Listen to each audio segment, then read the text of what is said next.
12 بجے کے قریب اس کا اس عورت کو دیکھنا حلال ہوا. ظہر کے وقت حرام ہوا, عصر کے وقت حرام ہوا, حلال ہوا, مغرب کے وقت حرام ہوا, عشاء میں حلال ہوا, دوبارہ آدھی رات کو حرام, پھر فجر سے پہلے حلال ہوا. وہ بیچارہ کتنی بار حلال ہوا, کتنی بار حرام ہوا, نہیں سمجھ سکا جواب کیا تھا. کہا مولا آپ میرے ساتھ مذاق کر رہے ہیں. ہارون نے کہا مولا آپ ارشاد فرمائیں اس کا مسئلہ کیا ہے. کہا اس زمانے میں غلام و کنیز کا مسئلہ, ایک شخص صبح سویرے دوسرے کی کنیز کی طرف نظر کرتا ہے, جیسے دوسرے کے جانور کو دیکھتے ہیں, مال کو دیکھتے ہیں, پسند آئے تو خرید لیتے ہیں. اس کا دیکھنا جائز نہیں تھا, اس نے اس کنیز کو اس مالک سے خرید لیا. چاشت کے وقت 11 بجے اس کے لیے حلال ہو گئی. دوپہر کے وقت یعنی ظہر کے وقت اس نے آزاد کیا. جب آزاد کیا, جیسے نکاح کے لیے طلاق ہے آزاد کرنا, عورت حرام ہو جاتی ہے. عصر کے وقت دوبارہ شرعی لحاظ سے شاکری صاحب کو بلایا اور نکاح پڑھی. اس کے بعد عصر کے وقت شاکری پڑھے گی, ذاکری پڑھے, میاں بیوی میں جھگڑا ہو گیا, طلاق ہو گیا, ناراضگی ہو گئی. مغرب کے وقت کسی نے جا کر, اب کسی کا نام نہیں لے رہا ہوں, گھبرانا نہیں, کمپرومائز کرا دیا اور دونوں میں دوبارہ رجوع, طلاق ہے, رجوع میں رجوع ہوا. آدھی رات کے وقت ظالم نے غلطی کی زہار کیا.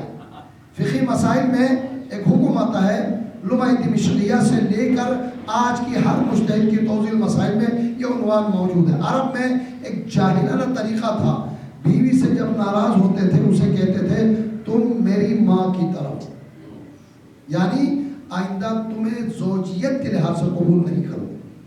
شریعت نے اس کا جرمانہ یہ معین کیا حج کے کفارے کی طرح, باقاعدہ روزے کا کفارہ ہے. غلام آزاد کرو گے, 60 روزے رکھو گے, نہیں تو 60 غریبوں کو کھانے کھلاؤ گے, تب یہ تمہاری بیوی بنے گی. ورنہ بیوی کو تم نے ماں ایسے کیسے کہا, ماں اتنی گری ہوئی اسے بیوی سے تشبیہ دی ہے. کیا ہے بہترین طریقہ اسلام. اس نے زہار کیا اور آدھی رات کے بعد اس نے کفارہ ادا کیا. اللہ اللہ خیر صلی اللہ تبارک دیکھیں ائمہ معصومین مذاق میں بھی دین سمجھاتے ہیں. اسے امام برحق کہا جاتا ہے. یہ ہے امام محمد تقی علیہ السلام.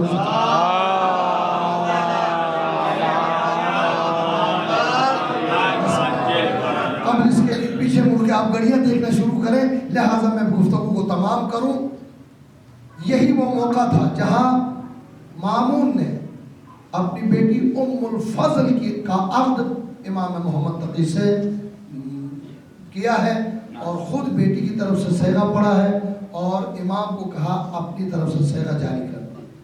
آج کسی نکاح میں جاتے ہو تو مولوی حضرات ایک خطبہ پڑھتے ہیں, نکاح کا خطبہ حمد و تعریف درود و سلام پر, قرآن کی چند آیات پر مشتمل.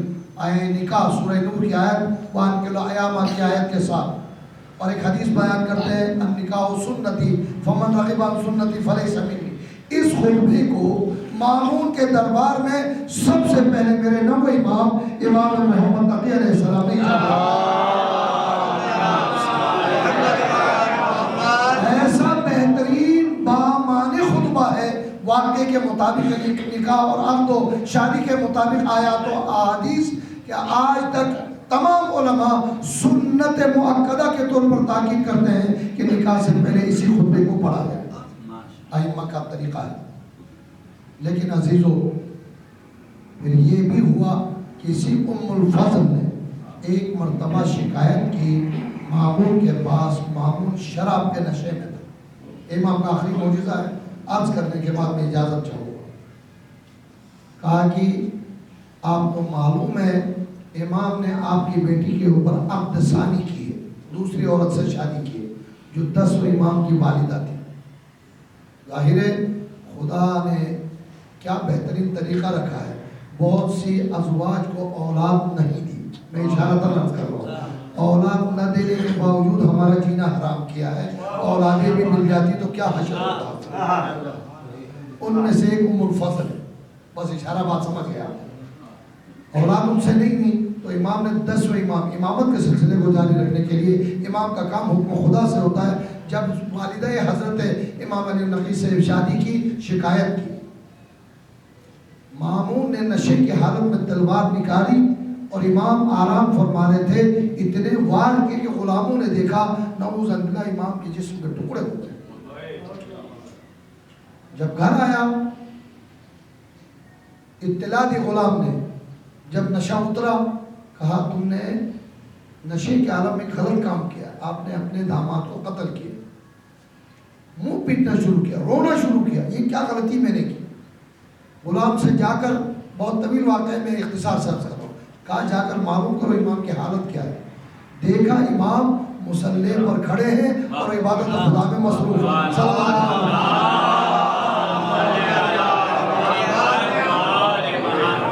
بے ساختہ معمول کے زبان سے لفظ نکلا، یہ تو وہ ہے کہ جسے خدا نے بچایا، جسے خدا بچایا اسے تقی کہا جاتا ہے۔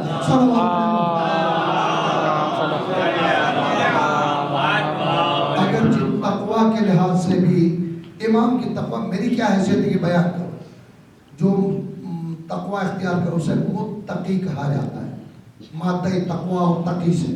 غرض امام علیہ السلام معجزانہ صحیح و سالم رہے۔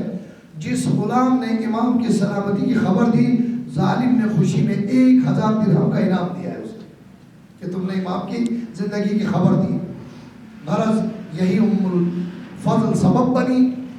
مدینے آنے کے بعد، مامون کے انتقال کے بعد اپنے چچا سے شکایت کی اور 29 ذوالقعدہ سن 220 ہجری کو مامون کے بھتیجے یا چچا بیٹے نے حضرت امام محمد تقی کو زہر دغا سے شہید کیا۔ سامرہ بلا کر کاظمین میں امام کا 7ویں امام کے ساتھ مزار موجود ہے۔ جو حضرات کاظمین گئے ہیں 7ویں امام کے ساتھ امام ہے محمد تقی علیہ السلام۔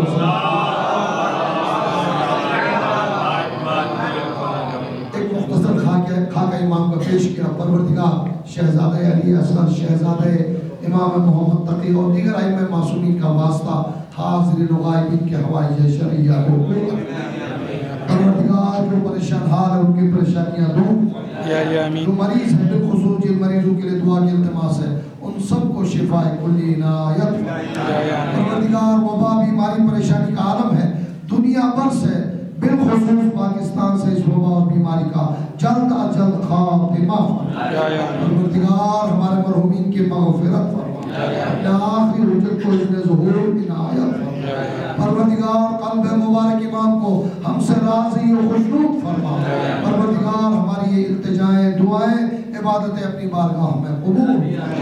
ربنا تقبل منا انک انت السمیع العلیم وتب علینا انک انت التواب الرحیم۔